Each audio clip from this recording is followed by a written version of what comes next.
This is beyond ridiculous. A reporter reveals a WILD Spurs draft trade with our number 2 overall pick heading for a guy who is a borderline all-star caliber player, and we are going to break it down here on Spurs Digest with your host, Keenan Warner. And if you guys haven't yet, make sure you guys take a spur of the moment to get every Spurs moment by hitting that subscribe button so you don't miss all the great content we have coming for you. But let's get right underway with it. NBA mock trade. Brooklyn Nets move up to draft franchise point guard. With the NBA draft less than a month away, the Nets could be in the mix to trade to move up in that order. That would be trading with us. Obviously, the Sheikhs have been here talking about the picks that possibly could be moved with the San Antonio Spurs. We've been in the headlines more than anybody else because we have the draft assets, because we want to make a big move. We want to get Wemby into playoff position so he can really showcase how good of a player he is. And with the lottery shaking up the order in a major way, the Spurs are becoming the forefront of trade rumors with that number 2 overall pick. The Nets are expected to be within the top 6 in the draft, especially without a true franchise star.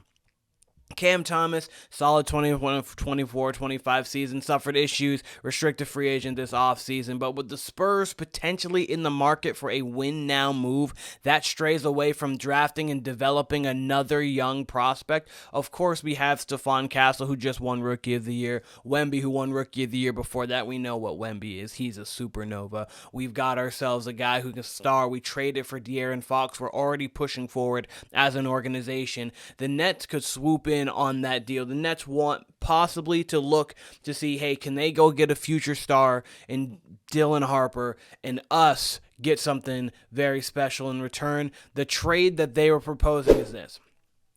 Brooklyn receives Harrison Barnes and the number 2 pick in this year's draft.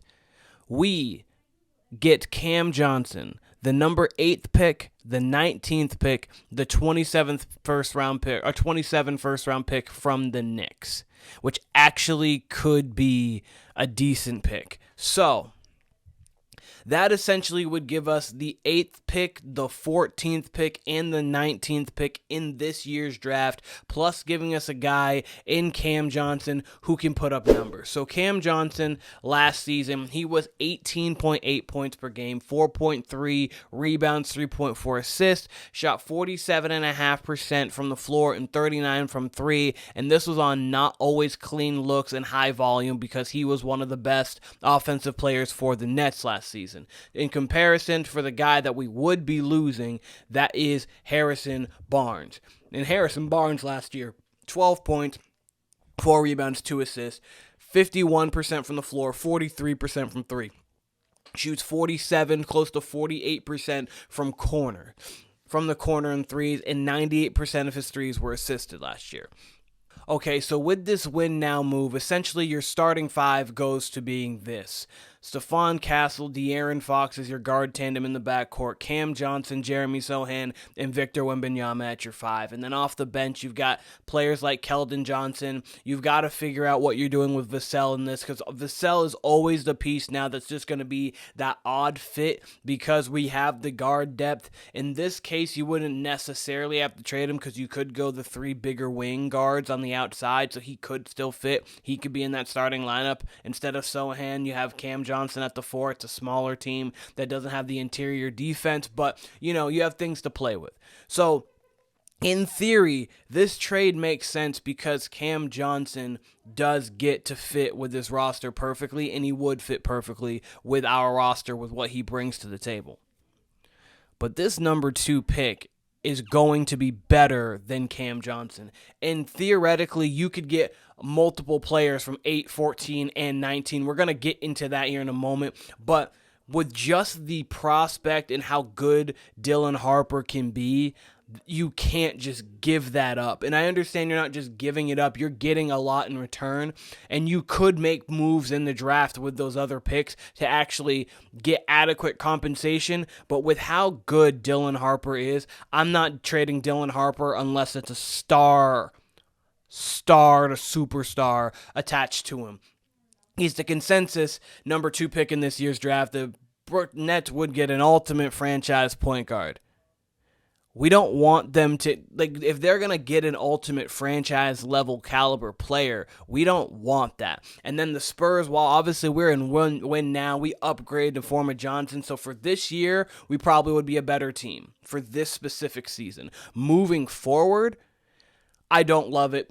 I really don't love it. I don't think that we would hit our pinnacle, especially because we have the Devin Vassell piece, which matters so much because he is a guy who you can trade for those supplementary pieces that this trade would give you with the 8th, the 14th, and the 19th pick. Obviously, the 14th we've already acquired, but the 8th and 19th pick in this case.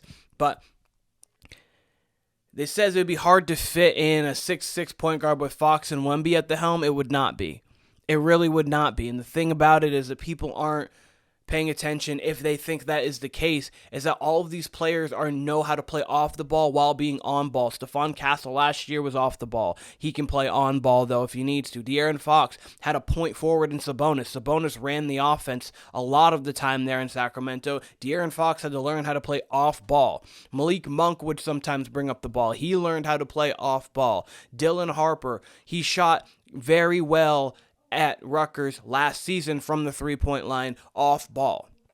He had Ace Bailey. Ace Bailey was a guy who could get his shot off the bounce. He could actually make plays. He could get downhill. He is a scorer. He's a scorer with the ball, so he was able to play off ball. All of these guys, and again, if you're a super talented player, we were like, oh, is LeBron and Wade going to work off ball? Are they going to be able to do it? Yeah, they figured it out.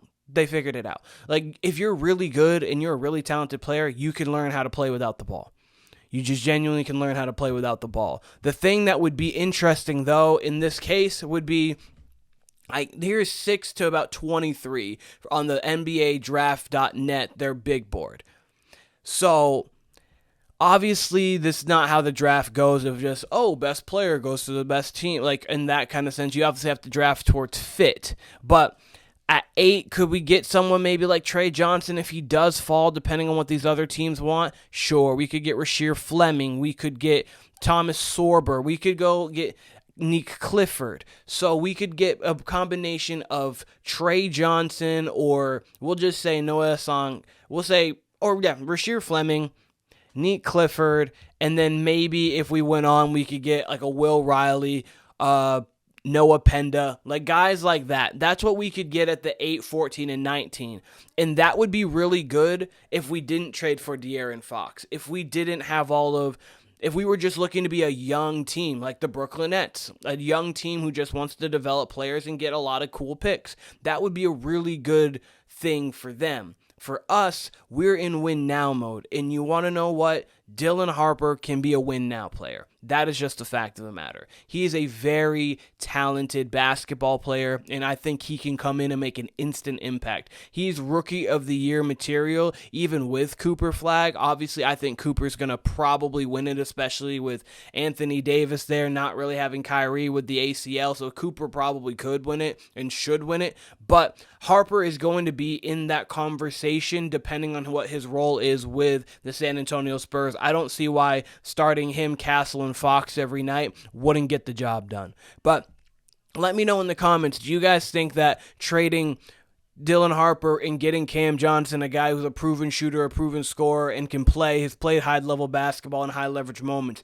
do you think he would be a guy that we should get? Or do you think we just hold serve and only trade Dylan Harper if we get a can't-miss deal that possibly could come forward? I know the Spurs want to make a splash. It's been reported multiple times that the Spurs want to get a high-impact wing. And you know what? That high-impact wing truly could be a 6'6", 200-pound Dylan Harper. But let me know what you guys think in the comments. This has been Spurs Digest with your host, Keenan Warner. I appreciate all of you guys, and I hope to see all of you guys very soon.